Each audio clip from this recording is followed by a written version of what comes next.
દરબાર જાગો છો તો ઊંઘો છો હું તમારી ગઢ ચોટીલાની ચામુંડાઈ ભાઈ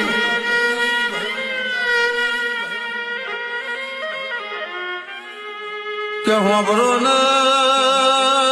દાડો દાડાનું કોમ કરશે તમારા ઘેર દીકરો દીકરી કેતી નહીં પણ બે દીકરીનો અવતાર થશે ઓ ભાઈ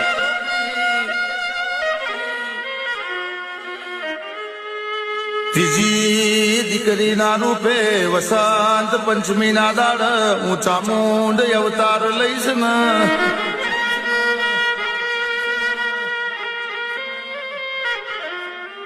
માં દાડા જતી જા રાતો જતી રી વર્ષો જતો રહ્યો આ દરબાર ના ઘેર બે દીકરીનો અવતાર બન્યો માં